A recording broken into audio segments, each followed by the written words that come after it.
My name is Kate Anthony. I've been given the privilege of introducing our plenary speaker tonight, Eileen Flanagan. I've tried to be an activist to the best of my ability since I was in high school. George Lakey has been one of my heroes since I read Strategy for Nonviolent Revolution in the early 1970s. I worked for a while with Movement for a New Society, learning and doing nonviolence training. MNS was an outgrowth of Lakey's Earth Quaker Action Group. So when I first heard about Earth Quaker Action Team, EQUATE, I was thrilled. I think part of what the environmental movement has needed is a lot more nonviolent direct action, which is the mission of EQUATE. So when George Lakey talked to us here last year, I attended his workshop and then later a weekend training in EQUATE principles and tactics. I then helped to organize a Cincinnati action last December as part of EQUATE's Day of Action to help convince PNC Bank to divest its funds from coal companies doing mountaintop removal. Mining. We and many other localities did very spiritually based actions, which were a culmination of several years of campaign by EQUATE directed at PNC. And then the most amazing thing happened. PNC Bank was moved by all this. March 9th of this year, they announced they would no longer finance coal mining companies that pursue mountaintop removal. Yay! We won! This is a terrific example of the power of a very few dedicated individuals to transform a huge corporation. The reason, of course, for discussing this now is that our speaker, Eileen Flanagan, is the clerk of the board of EQUATE and has been an important part of creating and maintaining this very powerful and spirit-led team. But this is only one of the many accomplishments and pursuits of this dynamic woman. She is also a professional author and public speaker, the mother of 2 teenagers, and a practitioner of transformation in her own life and in the world. Her previous book, The Wisdom to Know the Difference, was endorsed by the Dalai Lama. Her newest book, Renewable, One Woman's Search for Simplicity, Faithfulness, and Hope, has been endorsed by Bill McKibben of 350.org, Annie Leonard, the executive director of Greenpeace USA, and many other notable environmentalists and writers. Both of these books are available in our bookstore here, and I hope you will check them out. On Saturday afternoon, Eileen will be doing a book reading and signing at the bookstore, and will share a different part of the story than we will hear tonight. She also has a very nice website at eileenflanagan.com, and there she shares that she also makes a mean Irish whiskey cake. Eileen will be speaking to us from the silence.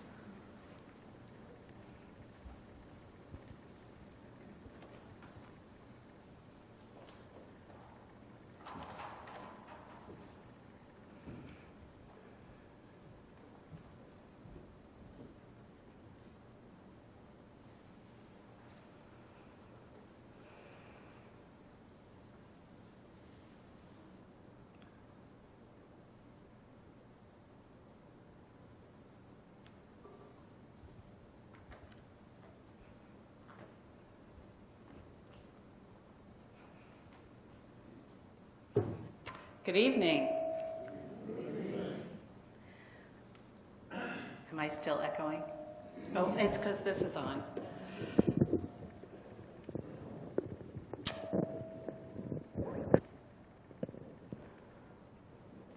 Does anyone know how to turn this off?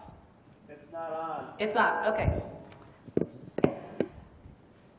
So thank you so much for having me here. I'm really excited to be with you this evening. And I was especially excited to have the chance to really consider this theme of your gathering, transforming the world with love.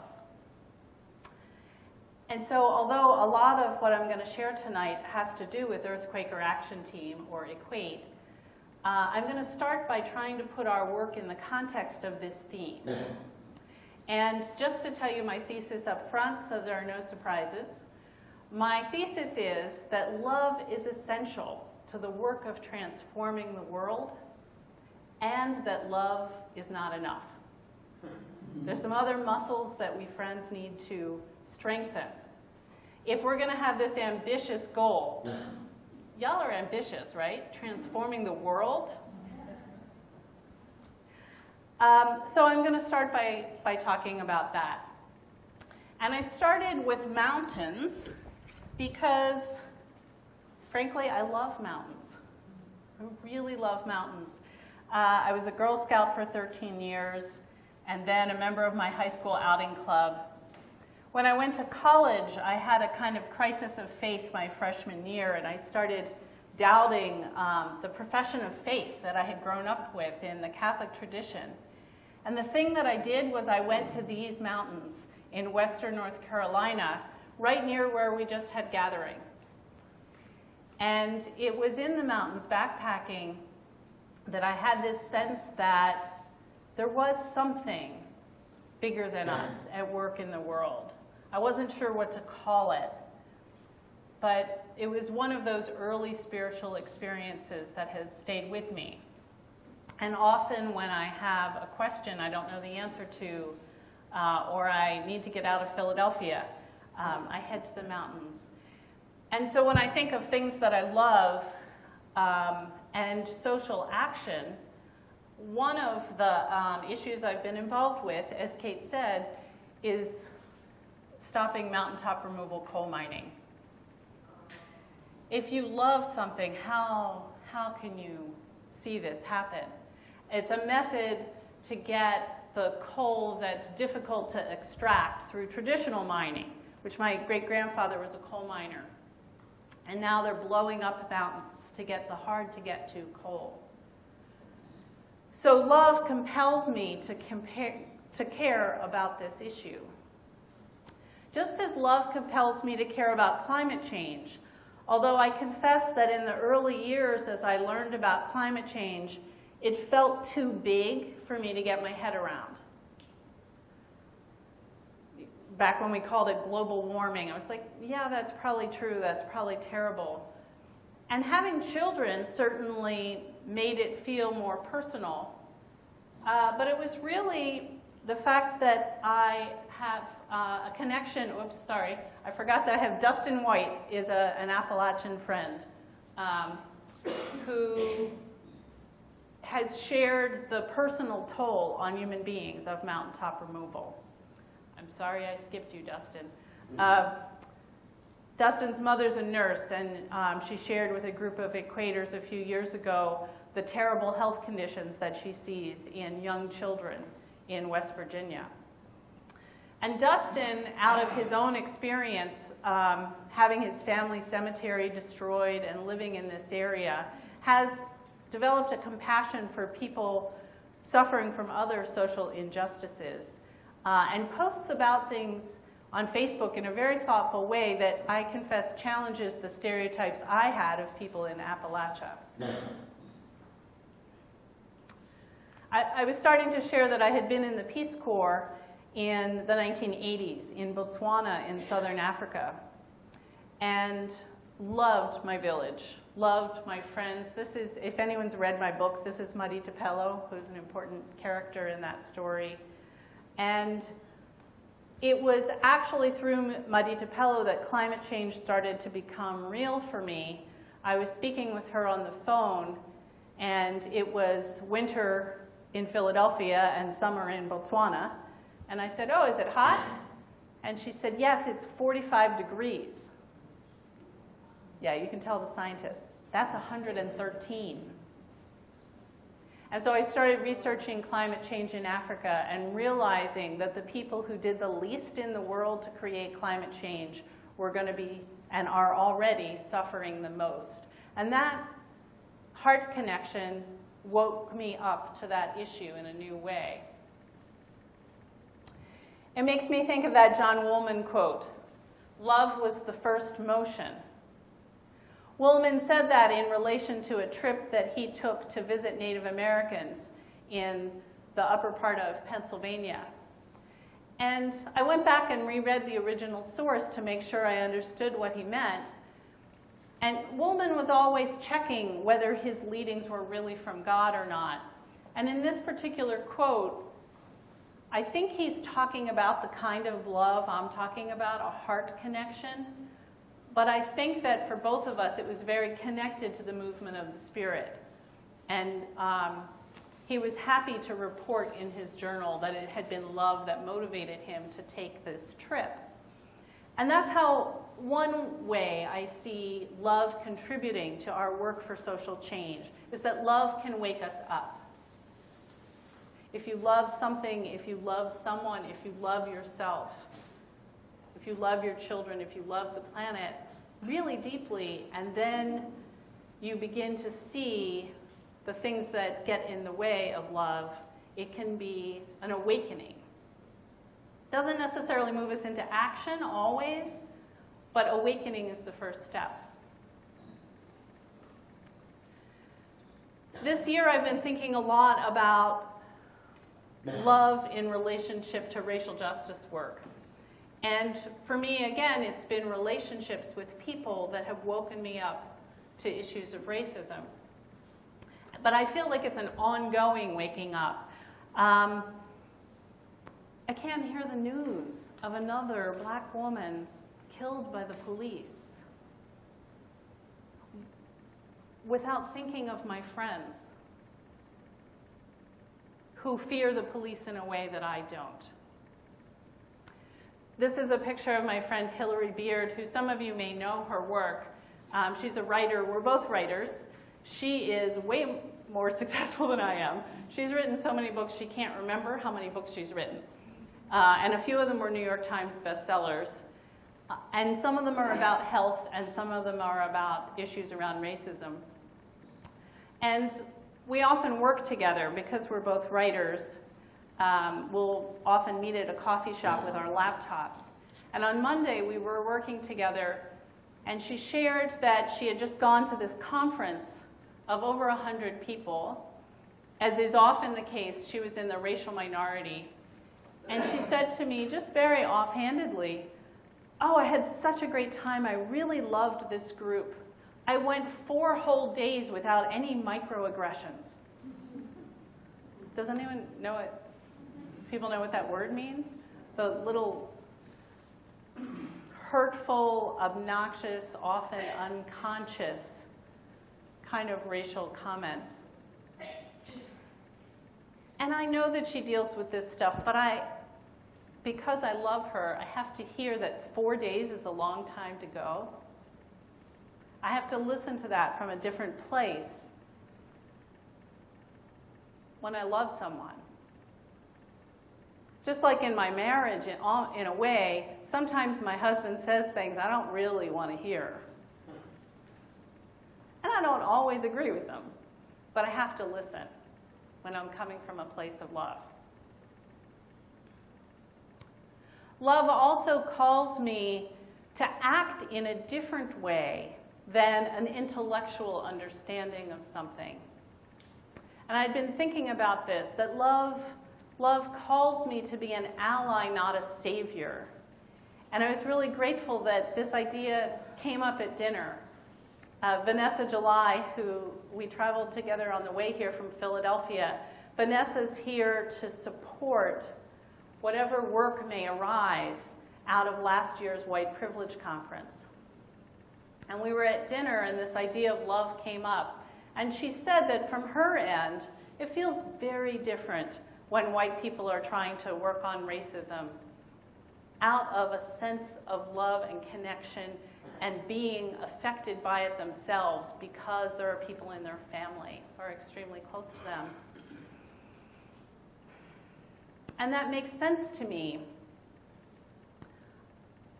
We talked a little bit about the role of self-interest, and I'm still percolating on that. But the way that I would say it in this moment is that love can help us be part of a we. Do you know what I mean? That it's not just my individual self-interest, but as a community, as a group, as a neighborhood, as a world, that we are connected. And so what hurts one hurts another. I feel like I'm still learning what this means in practical ways, but I'm convinced that love is a really important part of what I want to be grounded in for any issue that I work on. I'm also convinced that there's a lot in our society that is set up to discourage love. This cartoon is by a member of my meeting, Signe Wilkinson, who's a cartoonist for the Philadelphia Inquirer. And sadly, she has a lot of old cartoons that have not gone out of date. And if you can't read it, on the left, it says, 6 people were shot dead. And the woman says, oh no, in the inner city. Whew. Not in my neighborhood. Sadly, one of the things that prevents love is the many ways that we are separated from each other. How can love grow when we don't know one another?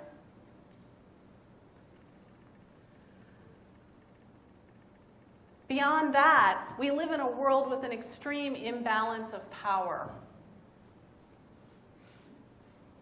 Love can still play a part in situations where power is imbalanced.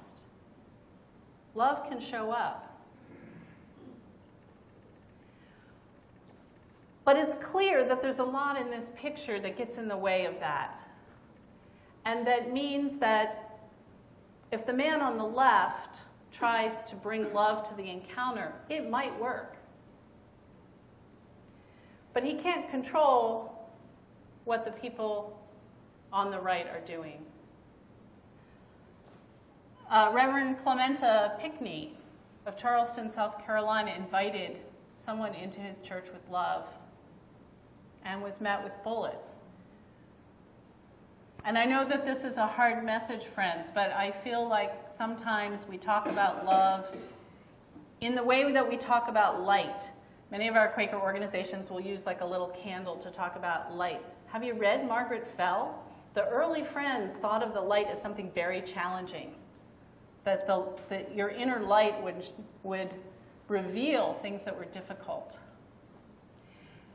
And the imbalance of power in our society is one of those things that's difficult in our world. This picture from Ferguson is part of a much bigger story, a much bigger history. And I think that we need to grapple with that. As I was preparing for this talk and thinking about this theme of love, there was a quote that kept coming back to me from Martin Luther King Jr. My friend Michael Gagne introduced it to me just a few months ago. Power without love is reckless and abusive, and love without power is sentimental and anemic. Yeah. Dr. King has a lot of great quotes about love that you could put on a bumper sticker. I don't think Quakers are going to put this on a bumper sticker anytime soon. Why not? Well, maybe. But the love without power is sentimental and anemic. Makes me think of the friends in Philadelphia who had a lot of political power in the 17th century and in the early 18th century, and made a decision to walk away from that kind of power because it was difficult to govern and hold their ideals at the same time. This quote kept coming back to me, and so I got curious about the context. And so I looked up to find out more about it. And I want to read a few other parts because I think It speaks to something that we're grappling with today. The context was 1967, only months before Dr. King was shot. It was the 10th anniversary of his organization, the Southern Christian Leadership Conference. And he was speaking to that body. So he was speaking to a lot of ministers. And a lot of the speech recounts the triumph so far of the civil rights movement, 12 years after the Montgomery bus boycott. And he talks about the many things that they had accomplished and the real shifts that had happened as a result of their work, and the importance of celebrating those. But then he gets to a point where he says all that's left to be done.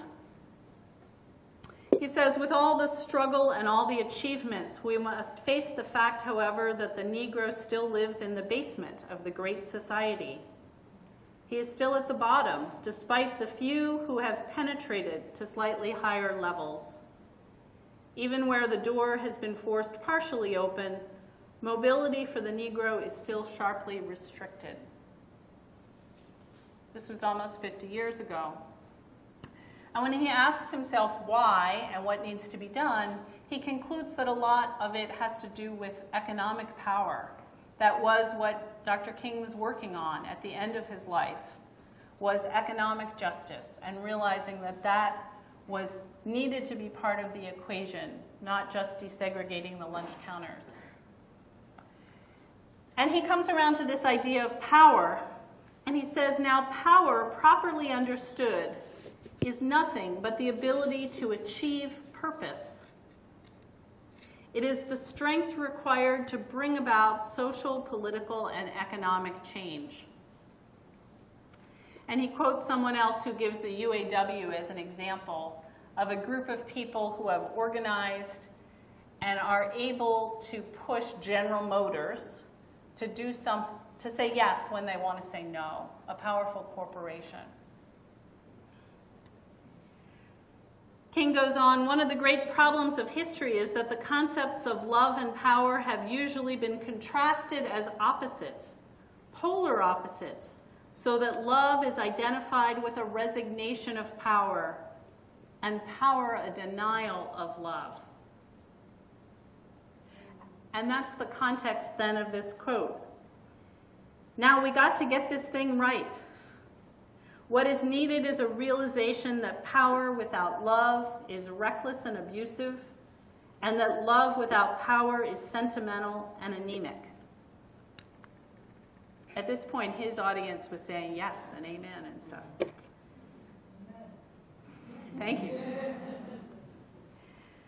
Power at its best is love implementing the demands of justice. And justice, at its best, is love correcting everything that stands against love.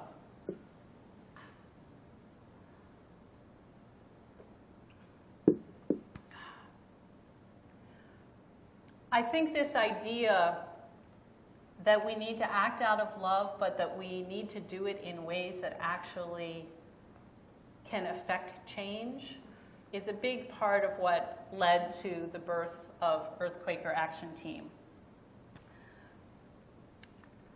Our beginning was inspired by a plenary that George Lakey gave at Philadelphia Yearly Meeting in 2009. There were a lot of panels on earth care, but George came with a different message. He said, if we're really serious that climate change is going to be catastrophic, shouldn't we try some things that have worked historically? And he told stories from the civil rights movement, from the nuclear test ban movement, stories of people working together and using nonviolent direct action. And it was out of that that this group began.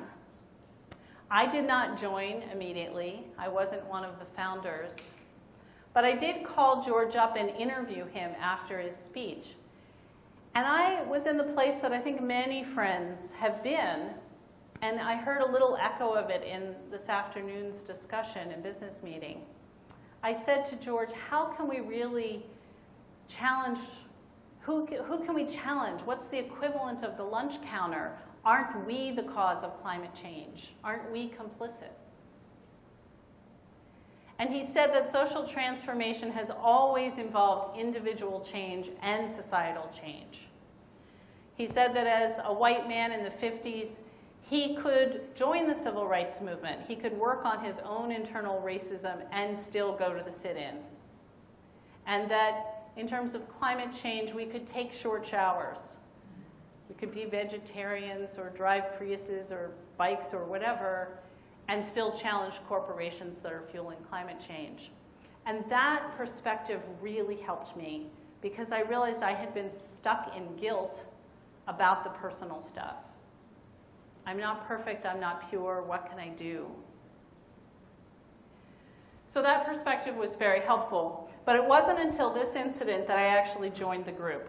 And this was in 2011. I had a very strong intuition to go to the Philadelphia Flower Show. And it was a Wednesday, I called a friend, she couldn't make it. Called another friend, 3 different people couldn't go with me. But I kept having this feeling that I need to go on Wednesday. Anybody ever been to the Philadelphia Flower Show? I know there's a lot of Philly connections. It's kind of this crazy scene. It's the convention center, and they haul in tons of dirt, and they plant indoor tulips. And it's beautiful, but it's also weird, I think, because it's inside. And it's expensive. So I get down there, and it's really crowded, and I'm thinking, why am I here? And Walter Geld Sullivan, the man on the right, I see him in the crowd, and Walter says to me, meet us at the PNC Pavilion at noon and pray for us. And I'm like trying to figure out what's going on. And he says, and leave if the police tell you to. And I realized, oh, it must be this group, Earth Quaker Action Team. Sure enough, I get to the PNC Pavilion. I have just enough time to go see the bonsai exhibit first. And here's this group of people singing Where Have All the Flowers Gone in the middle of the flower show. And the reason they were there is that PNC, as you've heard, was a major financer of mountaintop removal coal mining while claiming to be a green bank. And they were also a major financer of the indoor tulips. They were getting good PR out of funding the flower show. There's a lot of press around, and a lot of people come, and so you chose that space to highlight this hypocrisy. Now, this was a transformational experience for me, to see these people showing so much joy and doing this totally wacky thing. I have to confess that a lot of the activism I've done with Quakers looked more like this. Now, someday, one of these people is going to be in my audience, and I'm hoping that day is not today. I Googled Quaker Vigil, and I found this picture. So I don't actually know these folks, but I am these folks. I love these people. These are my people. And in case you can't read it, here's what their signs say. Pray for peace. Green living plus social justice plus oneness equals world peace. That is more or less my philosophy. Peace cuts taxes, war is a racket, and free private manning with a website. The article that I found said that these people had very faithfully been vigiling in a small town in Oregon for years and years. They've been very faithful. And I really want to honor that faithfulness. And I also want to name that I now feel called to do a different kind of activism. Because the many years that I spent going to this kind of peace vigil actually left me demoralized, because it never stopped a war. It was important for my own integrity to show up and do something. I think this kind of vigil can be like a spiritual practice that helps you to be in alignment, which is why I really do want to honor these friends. But it's never stopped a war to my knowledge. And here's the audience participation part of this evening. I want you to turn to a neighbor, or maybe two if you happen to be sitting near a threesome. And I want to ask you to spend just a minute naming to each other what you see as the difference between these two photographs. Just to make sure nobody's dozing off or anything. This is your chance to stay engaged here.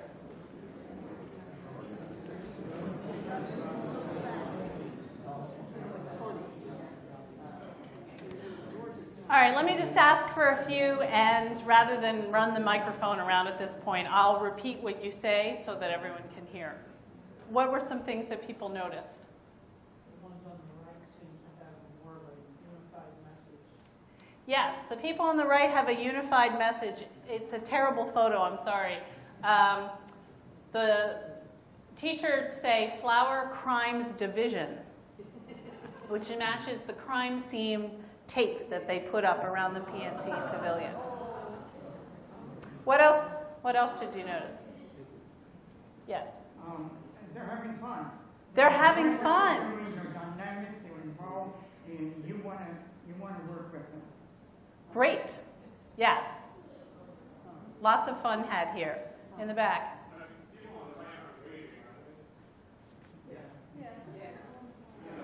Oh, on your...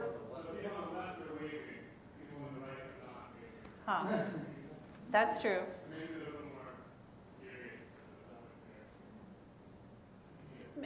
It might have to do with the tone. It might also be that these people are on a street, you know, or waving at the photographer. I don't know. But that's true. Yes? The position's very strategically located. Yes, say more. It's strategically located. Like there's not a purpose for like being at a space with a lot of people, with lots of reporters, focus on PNC, where this is kind of more like, let's just be on the corner kind of thing. I don't know why they chose that corner. Maybe it's just people that drive by it, but this one is very clearly intentionally. Yes, and let me summarize. It's a strategic location, and you mentioned PNC. It's not, in this case, in a PNC bank, but it is still a PNC location, and you can be quite certain that the regional manager got a call very quickly saying that this was going on, right? And it was also a place with a lot of witnesses and press. This action did actually make the local NPR story about the flower show. Great. The folks on the right are seriously confrontational. Confrontational, great. And do you mean that in a good way or a bad way? Just curious. I think, well, from the cops' perspective, in a bad way, but from the strikers' viewpoint, this is an opportunity. They're willing to be arrested for this. They're willing to do trespass for this. They're breaking laws, and in that sense, it is fairly confrontational. The folks on the left end, gardeners, they're nice folks. I agree with them. I've been them, but they're not going to get arrested. Right, and so just again to summarize, confrontation, it was said these folks are nice folks, right? That's really important to us Quakers, isn't it? We try so hard to be nice. So these are some of my closest friends, and they're really nice too. But what they're being is confrontational. And if you've heard that term nonviolent direct action, there are different definitions of it, but the way I think of it is the direct part is you're going directly to someone with power and making it uncomfortable for them to stay with the status quo. I brought my daughter to a peace rally when she was very young, and it was the usual suspects making speeches about how bad war is, and they were all completely right. I agreed with everything that was said. And my daughter, who I think was 6, looked up at me and she said, "Mom, this is not going to change George Bush's mind. Could we go get ice cream?" It's partly that difference, that I'm not sure why they picked that corner, but I don't think the Pentagon is worried that they're there. One or two last observations. Yes? The people on the right have chosen a very specific piece of the problem to work on. Yes, thank you. They've chosen a piece of the problem. Climate change is enormous. There are many contributors.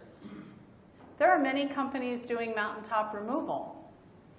But Earth Quaker Action Team chose one piece of the problem, and that is the perfect segue to my next slide, so well done.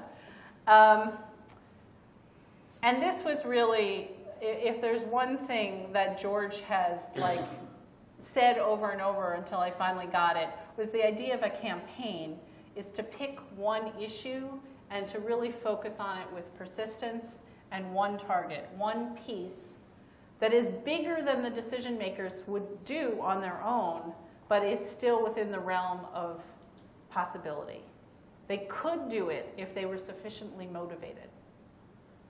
Now, before I go on with some of the stories about Equate, I want to acknowledge that there are different ways of doing activism. And I'm actually going to do a workshop tomorrow called 4 Roles of Social Change. So there are people like FCNL who do lobbying. There are people who are putting solar panels on their meeting houses. That is so awesome. My meeting's doing the same thing. There are other ways of approaching big problems. But for the rest of the time, I'm going to focus on this idea of nonviolent direct action campaign because it's the thing that has really brought me hope. So this is just a picture of one of our actions. It's one of the few pictures where you can read all of the words, which is one of the reasons I love it. PNC Bank, you can almost read. Earth Quaker Action Team. At this action, we were asking people to move their money out of PNC was one strategy in the campaign. And by the end of it, over $3.5 million had been moved as a result of our campaign. Not a lot by PNC standards, but enough to get their attention.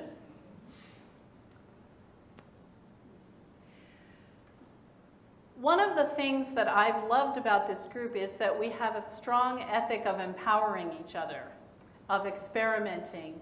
And I think it's part of the reason that we've attracted an intergenerational group of leaders. Lee McLennan on the right is now the co-clerk of our fundraising committee. But at this action in this picture, she was still a student at Bryn Mawr. And it was an action that took place at PowerShift. I don't know if people know what that is. It's a national and international gathering of youth working on climate change issues.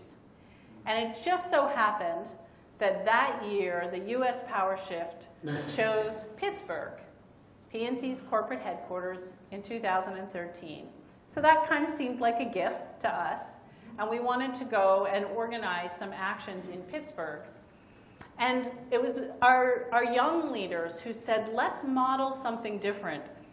They said often student activists in college learn that the way to be strong is to be loud. Some of them had been part of activism that was kind of a lot of shouting. And they said, what we're finding in Equate is something different. There's this spiritual piece. And let's try and model something. And so it was actually Lee who came up with the idea of having meeting for worship in bank lobbies as a form of action, which some of you have now participated in. She was raised Methodist, but it was a great idea, and especially because we didn't have a lot of time to train people. It was a relatively simple thing. And so that day we did our biggest action to date. It was 16 actions in one day. And most of them were not civil disobedience. So civil disobedience was mentioned. We had, someone counted at least 125 actions over the 5 years of this campaign. Really only a handful of them involved civil disobedience. And the law that we were breaking was, as was mentioned, trespass if we were asked to leave. So in the case of the flower show, there were people willing to risk arrest, willing to stay after they were asked to leave. But the police, and probably with PNC's preference in mind, decided not to arrest anyone that day because that gets us more press, frankly, and they wanted to try and minimize what we were doing. So on this day with PowerShift, we did 16 actions, and 15 of them did not involve civil disobedience, but the very last one did. And so while some friends were inside refusing to leave, this was the group that was outside having a rally. And part of what I love about this picture is the woman Lena Blunt, who has the megaphone, is one of our board members. She's also a recent Bryn Mawr grad. And what happened right before this is that Matthew Armstead, our staff person, the man with his hands folded, had the megaphone. And Matthew is a consummate organizer. And what I mean by that is he sees it his role to connect other people and to help other people shine. So he's not the guy who's going to hold the megaphone forever, even though he's a very charismatic speaker. So he said, Lena, why don't you speak? So this is Lena preaching. And on the drive home, I gave a ride to another environmental activist from Philadelphia. And he said about 3 times, did I get that right? Matthew just handed Lena the megaphone? I said, yeah. He goes, he just handed her the megaphone.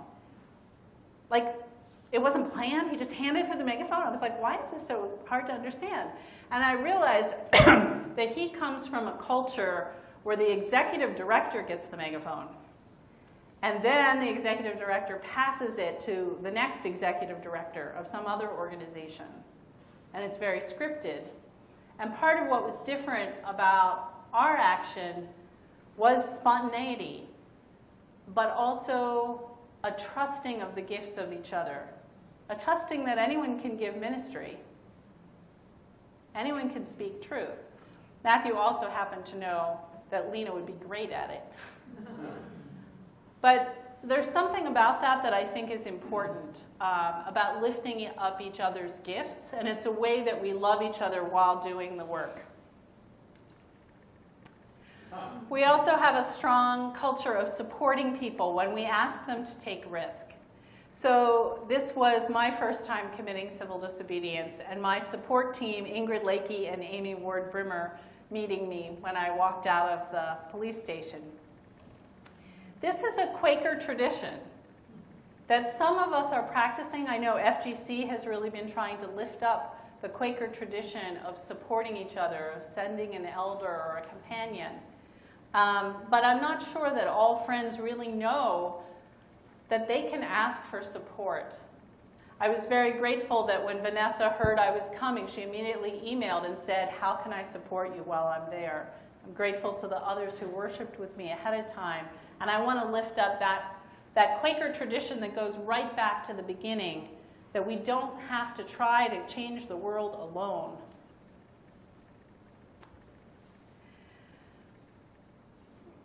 This is a story of way opening that occurred just a little over a year ago, really.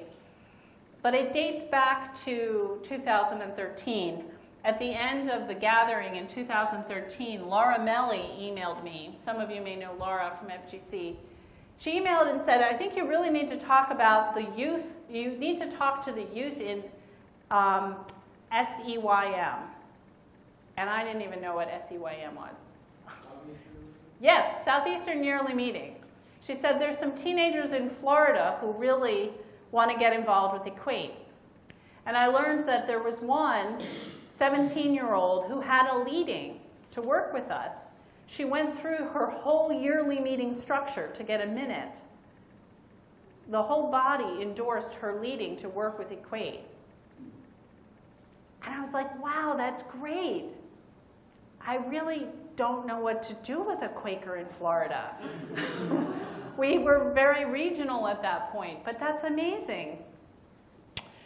So we were in email dialogue, and then a crazy thing happened, maybe a miraculous thing, was that PNC had been having the shareholders meeting in Pittsburgh. We had gone for a number of years. In 2013, we decided to have our own meeting for business during their meeting for business. And they didn't like that, and so they shut their meeting down in 17 minutes. Their legally mandated shareholder meeting. So we weren't even going to go in 2014. We don't like to do the same thing twice, especially if we might not do it as well the second time. And so we weren't even going to go to the shareholder meeting until we heard that they moved it to Tampa, where the Quaker teenagers were, who felt led to work with us. And not only that, Southeastern Yearly Meetings, annual sessions, were the weekend before the shareholder meeting. So we were able, and another group gave us some funds, we flew a few people down to do a training in nonviolent direct action. This is the debrief on the Tuesday of the day. We had our debrief at Panera, and I'm afraid scared the manager of Panera because we walked in with all these signs. But you'll see some of the t-shirts that some of us are wearing, and it's an interesting story. When we heard that they were going to Florida, we thought, well, what can we do? We're not going to have as many people as we had the previous year. And we started reading up, and we realized it was illegal to interrupt a meeting in Florida. That's the state they picked. It's illegal to hold up a sign in a meeting in Florida. And they had this long, long list in their shareholder materials about all the things you could not do in their shareholder meeting, like take a picture or bring a phone. So it was clear they were really worried about us. And we thought, well, what can we do with a small number of people that will still feel powerful? We just want to let them know that this strategy didn't work. And so we printed these t-shirts, and on the front they said, no money for mountaintop removal. And on the back they said, praying for PNC to act responsibly. And what we decided we would do is we snuck in, we tried to look like business people, which I'm afraid we probably didn't really. But we had jackets and stuff. And then our plan was, at a certain moment, to take them off and to stand up in silence and just worship with our t-shirts, explaining what we were doing. Oh, sorry. Okay, I'll try not to do that. So what happened was they enforced a very obscure rule in their shareholder manual, which we had gotten wind of just right before, which is that they could exclude people who bought their shares through a broker. And so the result of that was that the only people who we were confident were going to get in were me and our staff member, Matthew Armstead. And he was going to be the police liaison. We always have one person assigned to speak to security or speak to the police. And so my job was to lead the group, and then absent the group, it was my job to stand up and pray. And I had said the night before in the training, because we always have a training, that it was really important to me that we actually pray, that this was not a skit, that we weren't going to, role play praying, that we really were going to do that. And as it turned out, I got in, and even though Matthew had the right paperwork, they didn't let him in at all. So I was all by myself. And as soon as I sit down, I realize they were running through their agenda. Running. They were so worried about what we were going to do. And I thought, I better do this fast. And because it took a while for me to get in, it was like they were almost on the agenda. And it was only 10 after. So I waited. There was a shareholder resolution that came up in business meeting today, the role of shareholders. And there's a group of socially responsible shareholders giving a resolution for PNC to count the carbon cost of their investments. And I thought, well, I'll wait for that because it's not kind of symbolic. And I'm just going to pray that I can pray even without a police liaison. So the moment came and I stood up and I took off my jacket and they ended the meeting. They had pretty much run through their agenda in 15 minutes, shorter than the year before we even did anything. And so I thought, like, well, I should keep trying to pray so at least people can read my t-shirt. And so I stayed there until it sounded like the room was pretty much empty. And when I went out, I saw all these teenagers and other friends from Florida standing in the lobby holding meeting for worship with their t-shirts.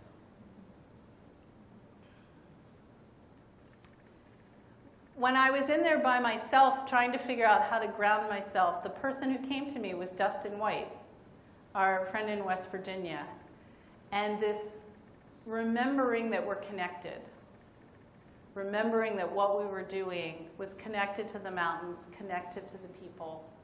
And that was part of what helped me through that moment. So fast forwarding a little bit, this same group of Quaker teenagers in their same t-shirts, that Tampa story was so important in what came after, because they brought such energy to the gathering last year, which again happened to be in Pittsburgh. I think sometimes Quakers get a little too loose with the phrase way open. Right? If something went our way, we say way open. But there was this series of things that just really seemed miraculous. Like we could not have strategized our way into this situation of Quakers from all over the country coming to the city or right near the city where PNC was headquartered. So this was last year, the gathering just over a year ago. And I'm curious how many people here were part of that action? Yay, let's give a hand for these friends.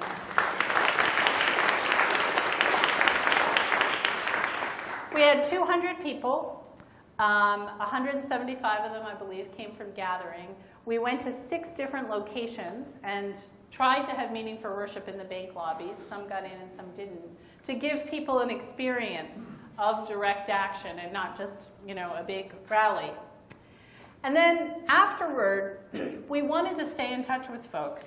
And so we used a couple of upcoming things as a way to give people more experience of this kind of activism. This was the day before the People's Climate March in New York City. How many people were there? Yes, great. It's a long drive for y'all. The day before, we had friends again from Florida to New England get together to do an action at a PNC. And then through the fall, we did the trainings that Kate referred to. When we got back from the gathering, Matthew took these 175 names and he made a big map on his living room wall of the United States, and he plotted who lived where to see where the clusters of people were. And out of that, we chose 4 places to have regional trainings. One was here at Earlham, one in Florida, one in Maryland, and one in Pennsylvania. And invited friends to come to this weekend training to learn how to lead an action themselves. And our idea was that we would have another day of action, kind of like Power Shift, where we had 16. We thought, well, we can do a little more. Maybe we'll do 20. Maybe we'll get up to 25. And we wanted to expand the footprint, the geography of where we were having actions, so that PNC knew that we were not just a little Philadelphia group.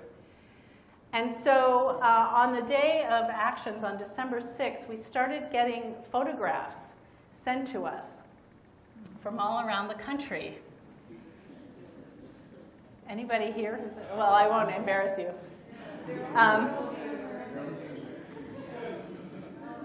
So I have to tell you, this is the picture that made me cry, because it was one of our, again, 20-somethings was helping with social media, and people were texting photographs and videos to her phone.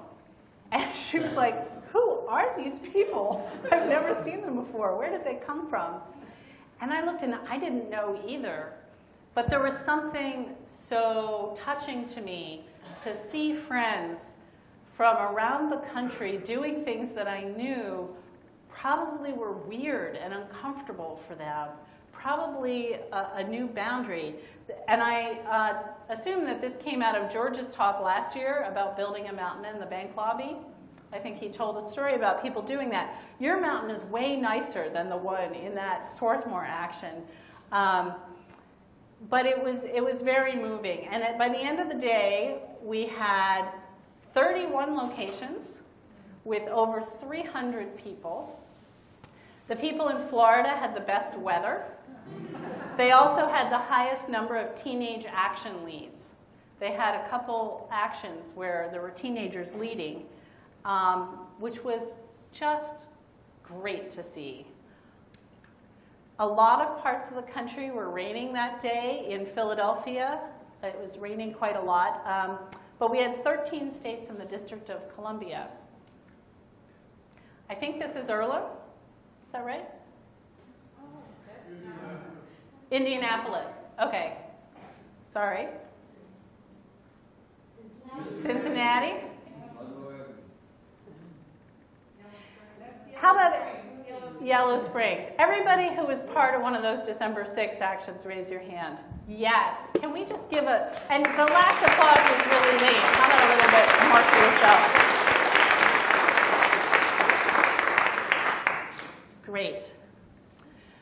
One of the things that was so moving to me on that day was seeing people praying all over the country, to see friends worshiping in bank lobbies. So this was our very last action, was February 9th, and we had a love theme. It was in conjunction with something called I Love Mountains Day, which is organized by the Alliance for Appalachia. And so we called our action Equate Loves Mountains. And we had heart balloons, and the wind was blowing so hard that I was hiding behind George. You can see the balloons are just going straight that way. We tried to put up a banner, and it didn't work because it was so windy. But it was so much fun. Someone said at the beginning that fun was an ingredient. I think that's another reason we're intergenerational. The meeting before this, we gave small groups the job of writing new song lyrics to love songs. And so we had Can't Buy Me Love, Stop in the Name of Love, What I Did for Love. I have never had so much fun at a meeting. And this was our last action because, as Kate said, in March, PNC announced a change in their policy. And not only that, not only did they change something that they did not particularly want to change, they named health and environmental concerns as part of the reason that they did it. And they announced that they were also hiring a sustainability officer or person to be part of advising them about future investments. So, what's next? We had a discernment process that lasted a few months and was very interesting. We collected ideas from all over, and we put them through a series of tests. We had a grid, and it involved some of the things that were named when you looked at the two pictures. It had to be something that had one target. Some friends wanted us to decommission the US military. That would be great, but that didn't seem like an achievable goal yet. So we wanted to pick something that we might actually be able to accomplish with one target. We wanted to think about who our allies would be. We wanted to think about how a new campaign would relate to both climate change and justice issues, because part of the reason we picked mountaintop removal was the poverty in Appalachia, the long-standing exploitation of Appalachia, and the fact that those folks were bearing the high cost of our coal use. So we knew we wanted a justice component. And in the end, this is what we approved at the June board meeting, was that Equate's next campaign challenges energy corporations to take responsibility for creating jobs and benefiting low-income communities by making a major shift to locally generated solar. That's kind of a lot of words. I'll give you, yes, great, you're excited? And the other part we approved was that we want to keep jobs and racial and economic equity in the forefront of all campaign strategy. So basically, in a nutshell, it was mentioned earlier, I don't want to just be against something, I want to be for something too, right? That was one of the impulses that was attractive about this campaign. And in fact, George said that Gandhi said that if you're always playing defense, you're losing. That you have to also push for the world you want to see. The world we want to see is more than just the old world with solar panels on it. We really want to see transformation. And I believe deeply that many of the problems we're facing are interconnected. And so it was interesting how it came from many different quarters, this idea of focusing on jobs, the idea of focusing on places that have chronic unemployment, especially neighborhoods of color, that solar is an opportunity to create jobs in those neighborhoods. Solar is coming, it's growing in a lot of places, but like anything, people who are powerful have a choice about how they do it. They can build a big solar farm somewhere in a field, and that'll create some jobs. But most of the money will go to the people who own the big solar farm. When you have distributed energy, putting solar panels on churches or schools or homes, the people under the panels get a benefit, and it actually creates more jobs. And it diminishes all those problems that were mentioned earlier, talking about fossil fuels, that this kind of coal extraction causes cancer. There are health concerns with fracking. In addition to climate change, nuclear is expensive and dangerous. And so when we pay our electric bills now, we're paying the people who profit from all those bad sources of energy. Nobody can charge for the sun, so the money that we pay in this case could go to creating jobs. So that's our vision. We're at the very, very beginning. I'll be honest, we don't actually know what we're doing yet. We're going to have a strategy retreat next month to plan out at least the next few months. But we did decide to focus a short-term goal on our own energy company in the Philadelphia area, PECO, and to particularly ask them to buy their increased solar. They're going to be mandated by the state in 2016 to buy more solar energy.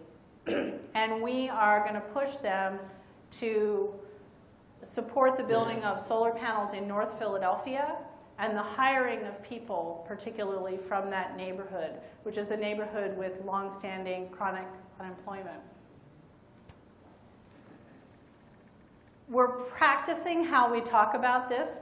Some of you had Carolyn McCoy as a coach for the December 6th action.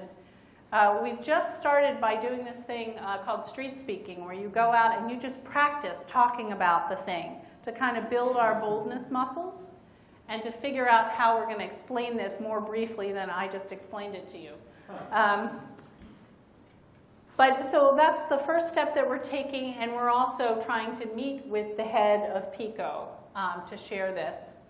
And the last slide I'll share with you is of someone who is, the second to last slide I'll share with you is that someone brought a love balloon to the action, unprompted by me, which I thought was kind of fun. And I made George pose with it because he said he had such a great time last year. The last slide I'll share with you is my friend O, who has had a vision of a solar company in North Philadelphia for some time. She's one of a few people who run a house called Serenity House in North Philadelphia that does all kinds of healing work. But this vision of solar jobs, of connecting sustainability and racial and economic justice has been something that they've been working for and percolating. And so O and I walk together sometimes in the woods. And just 2 weeks ago, after our board meeting where we approved choosing North Philadelphia, I shared with O that we had chosen North Philadelphia as the place to push PECO first. And O stopped and got down on her knees on this walkway in the park and kissed the ground and praised God. And she said, "This is what I've been praying for."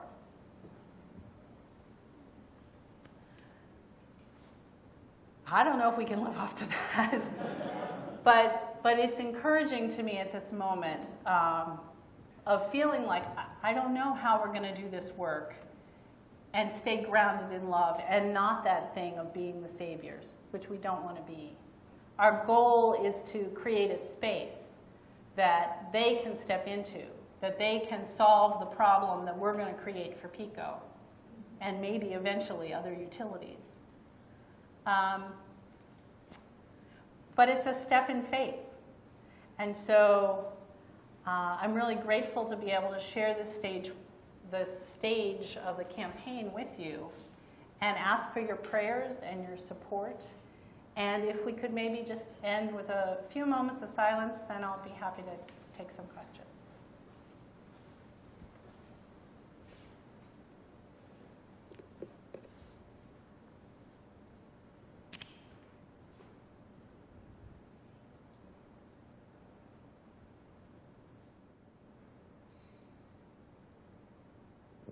Thank you, friends. I think Dinah was going to offer to bring the mic around if there were questions. Or David? Thank you. Rhonda Falsgraf Carlson, Community Friends Meeting. I became very interested in what you were saying at the last. I'm also clerk of our Peace and Social Concerns Committee at Community Friends. And on Wednesday, we'll be starting our discussion for what our focus is for the coming year. And I had been kind of trying to think about, well, I'd heard about people who are trying to put together sustainability and concern for the earth with military and how we can try to resolve, how to make a better world in both of those areas at the same time. But I'm kind of interested to hear what you're saying because, again, it's kind of how can we do two things together because these things are interconnected. And so my question is how could you see Peace and Social Concerns committees like ours potentially partnering with you or learning from you or something like that, kind of at a distance, but maybe in cooperation as well. That's great, thank you. And let me separate those into two pieces. One is the Peace and Social Concerns Committee as a structure, and the other is how can friends around the country connect with our campaign. I personally think that our Peace and Social Concerns Committee have a lot, very often we expect way too much of them. And I was talking to Susan Lee this morning, who was saying that there have been times when her meeting has united with a concern and felt corporately led to work on something. And I think that's awesome when it happens. It's really great. What I see more frequently are meetings where a few people feel led to work on climate change, a few people feel led to work on racial justice. Somebody is talking about the Iran treaty, somebody's talking about Haiti, and the committee feels pulled in all these directions. So the first thing I would say is that if you have a corporate sense or can pick an issue that combines issues, that's terrific. But if you can't, just in case there's others in the group who don't have that situation, then I think part of what meetings can do is support the leadings of individuals, and that it doesn't have to be a competition. When I first joined Equate, I kind of was hoping that my whole entire meeting would join, and I realized that it's actually okay that that didn't happen. Some of them give money, and that is a really awesome way to support us.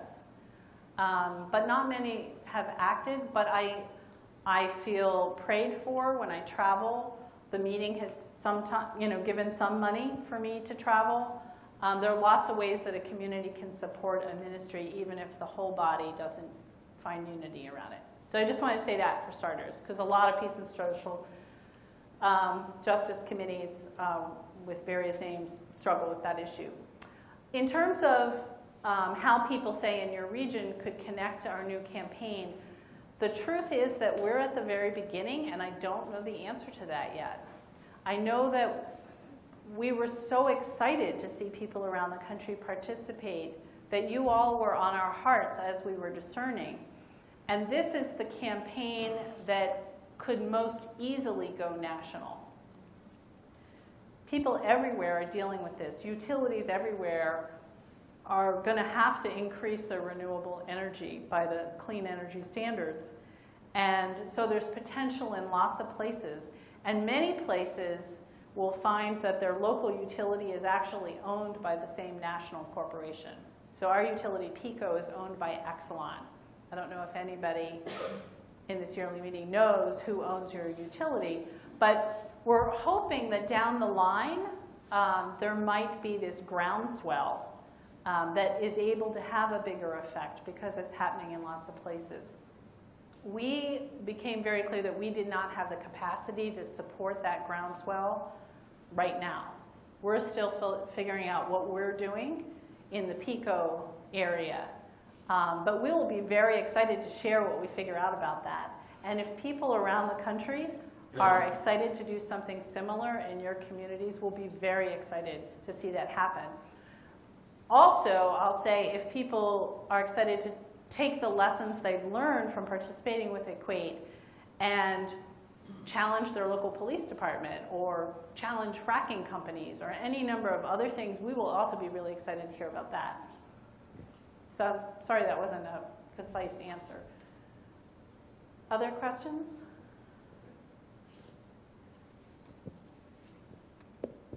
And by the way, I'm not wearing a watch, so I'm trusting that someone else is going to cut me off when you need to let everybody go. Will you do that, Dinah? Okay. Yes. Okay. I do have a question. Yeah. Okay, I think someone else has the mic. Go ahead.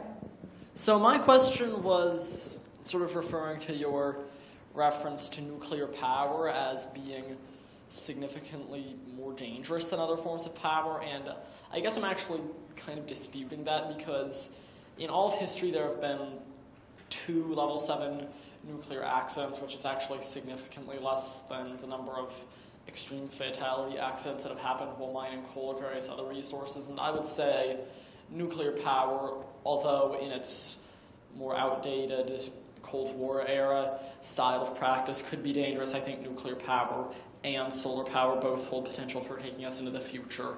And I think discounting nuclear power, which a lot of countries have already done, could potentially lead to millions of people without energy. Thank you. This is a huge thing, and let me try really hard to be brief. I partially agree with you, actually. I think that if I had to choose between coal or even gas or oil, which are accelerating climate change, and an established nuclear plant that's already up and running, I wouldn't shut the nuclear plant down until the fossil fuels were gone.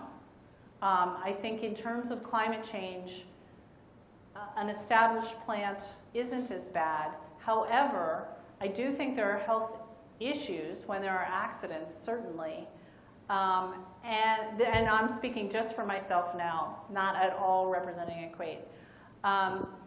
Nuclear is more concentrated wealth, which is actually part of my concern with it as a solution for places like South Africa, which is planning to build 6 new nuclear plants.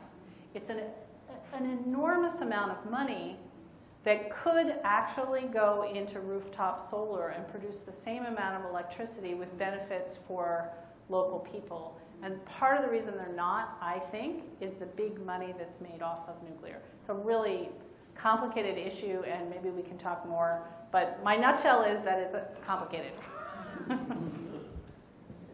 And I hope we don't all argue about nuclear now. Go ahead. Faith Morgan, Yellow Springs Friends Meeting. I really appreciate what you've done and what the group's doing. And my particular, I'm not sure if this is going to come out as a question, but I'm very aware that the people that will suffer first with climate change and are already suffering as the poor in the world, and that they're not the people who have caused the problem. And so, as we're stopping mountaintop removal, or as we focus on that, there's fracking going on, and then we're changing to oil-fired power plants, but then the coal's going to Germany, and Germany. So, as a world, the CO2 has been going up, and like 5% a year. It's we're not changing the underlying issue, which is that we really can't, as a wealthy nation, continue to consume as we are.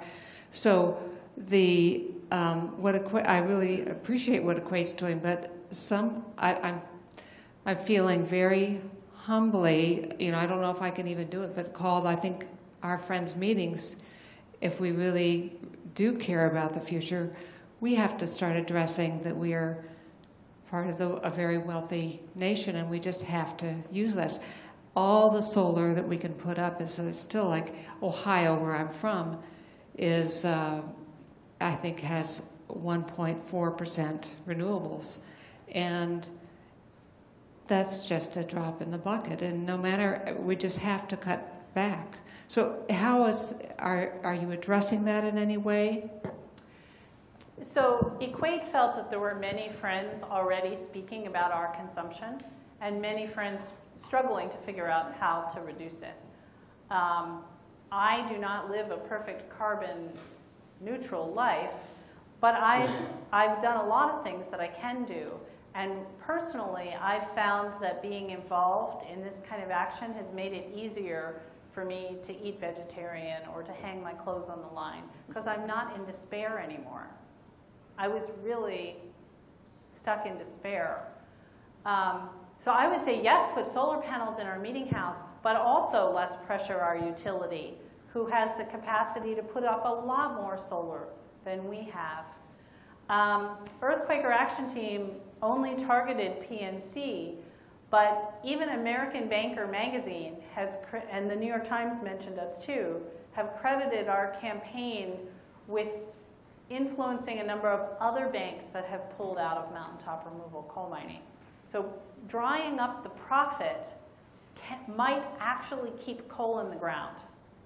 Some of those coal companies are really operating at a razor-thin margin, and without financing, it might actually keep coal in the ground. So I think it's all important.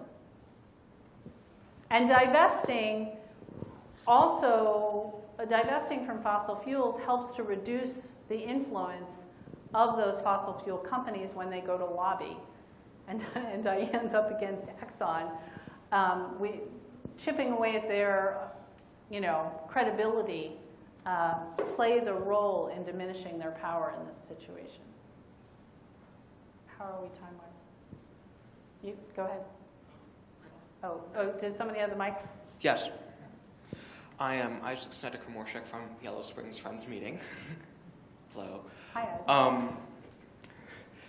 One thing, you seem to be focusing a lot on solar and leaving out wind and geothermal and tidal energy sources, and one thing you seem to be missing is the fact that solar power with our current technology is very space and resource inefficient.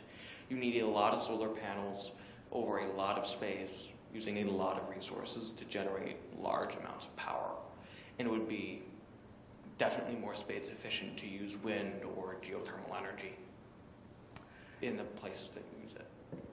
So we didn't miss that. We actually have been learning a lot about how the technology's been improving. And we know that in our footprint area, there's already more wind than solar. I think there's a room for all of it. We need geothermal, we need wind. We chose to focus on solar because that's something that's really lacking in our area, and it's a piece of the solution. And it's a piece of the solution that can easily create jobs, both high-paying union jobs and a whole range of other kinds of jobs So that was part of why we picked that one thing, but it doesn't mean that the others aren't important.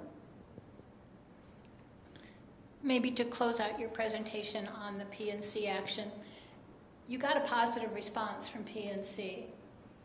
What is your response to PNC? Did you express how, we shouldn't be grateful that they do the right thing, but what was your response to their action? It's interesting that you say that, because we got a lot of questions from friends. Should we thank them? And we decided that we weren't going to send a thank you note, but we did go to the shareholder meeting.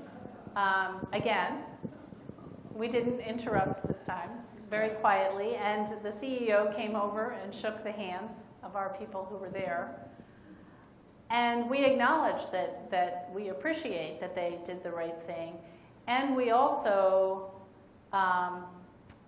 had a public statement that said, if they backslide, if coal becomes more profitable and they decide that it's not worth this social responsibility statement, we will show up again.